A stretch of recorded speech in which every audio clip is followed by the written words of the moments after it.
Hello. What is up?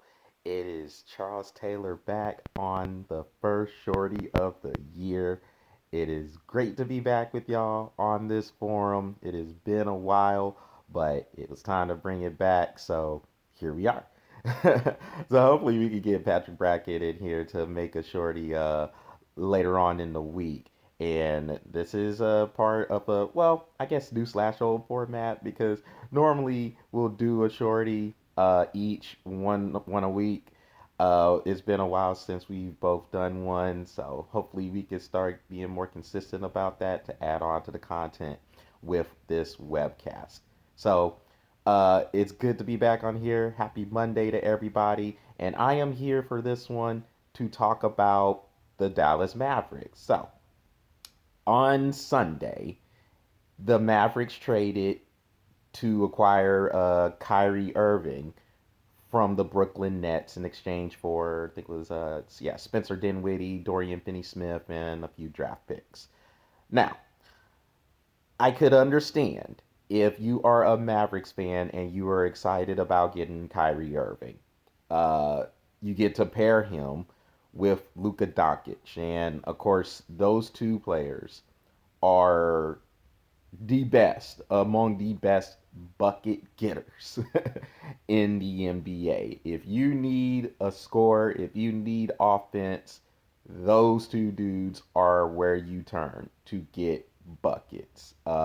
There is nobody, or maybe I mean, there's a few players, but when you look at Kyrie Irving's skill set on offense, the handle he has, the ability to score with both hands around the rim, his finishing ability, the ability to hit a shot from anywhere on the court. He's around a 85-90% free throw shooter as well. Or, yeah, free throw shooter. The dude is a nasty offensive player. And we know what Luka Doncic can do. I mean, the dude had a 60-point triple double earlier this year.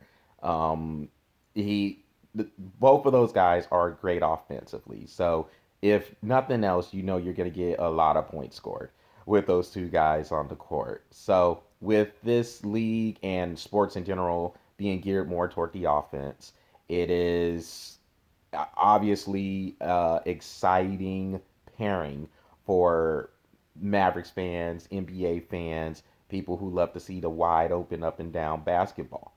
And I'm not one who will sneeze at the wide open basketball either.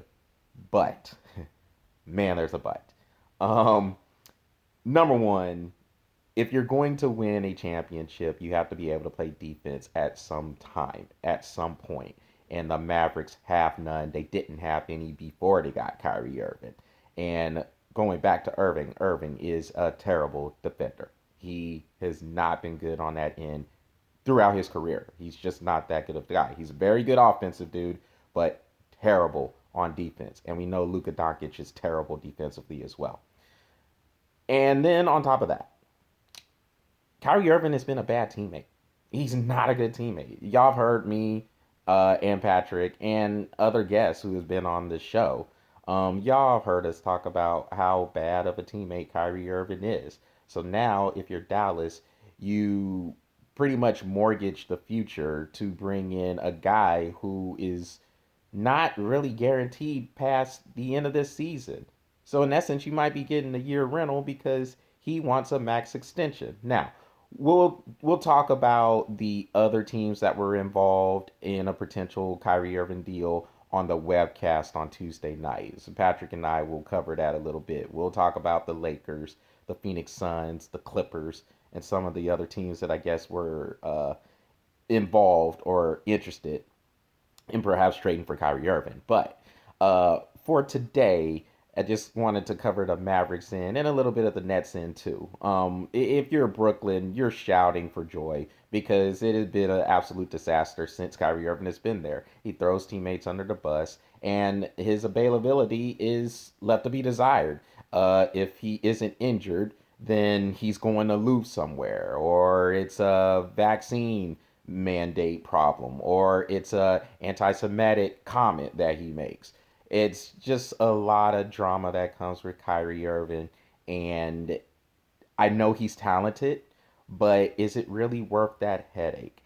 If you're Dallas, was it really worth gutting your depth a little bit and bringing in a guy who, again, is not guaranteed past this year because he wants a max extension? He's looking for something, I guess, according to reports, he's looking for something around pretty much like a 4 year, $200 million contract. That's crazy. I don't see any team who would be crazy enough to give him that because he hasn't been reliable. He hasn't won anything. Literally, he hasn't won anything if LeBron James hasn't been on his team. Everywhere else he's gone, he's pretty much set the place on fire, and teams couldn't wait to get him out. You saw what happened with Cleveland after they made the NBA Finals, but he wanted out. Teams like, well, all right, you can go. Boston couldn't wait to get him out. Now Brooklyn couldn't wait to get him out. As soon as he made that trade request, they couldn't wait to get him out of there. So now he comes to Dallas, and as much as I just said, both of those two do, both Kyrie and Luca are bucket getters. Again, they're terrible defensively. They're going to be in a lot of 145 to 140 games because that's the only way they're going to win is just outscoring everybody. But on top of that, this this this pairing, I don't know how it's going to work because both of the guys need the ball in their hands or they're not going to be all that effective. They're not moving without the ball that great. They don't play off of the other guys that well either. So they just, if they don't have the ball in their hands, if they're not dribbling, and creating for themselves, and maybe for others. Now, and look, I mean, Doncic is a good passer, so I'm not gonna say he can't pass. He's had a lot of double-digit assist games. Kyrie, not so much, but I mean, he's got some passing ability as well. Um, I say all that just to say I don't know how effective this combo is going to be. I think overall this is a team. While I guess the Mavericks brass, Mark Cuban, the owner, Nico Harrison, the GM, I guess looking at this, I guess they felt getting Kyrie Irving could put them over the top. I think it puts them closer to the bottom. When they get into the playoffs, I don't see them getting past the first or second round. Keep in mind, this team made the Western Conference Finals last year. All right? Remember that. A lot of people forget that. But they made the Western Conference Finals last year. They lost Jalen Brunson to the New York Knicks, but they traded to get Christian Wood from the Houston Rockets. That guy, Wood, it was supposed to be the help Doncic needed because people want to say, oh, Luka needs some help. He needs more scoring punch around him. Well, look, I don't think they were that far off. But getting Kyrie Irving, now you gutted your depth.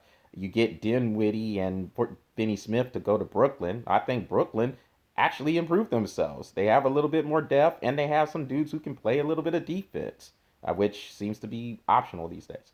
So, look, long story short, I don't know if you're a Mavericks fan, if you are feeling just through the roof happy about getting Kyrie Irving.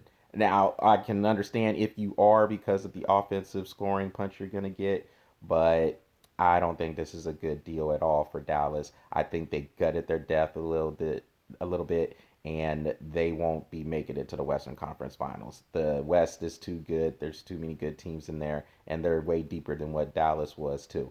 I understand Dallas was desperate because they wanted to do something to try to salvage their season. It hasn't gone how they thought it would coming off of a Western Conference Finals appearance, and they felt this was the move to make.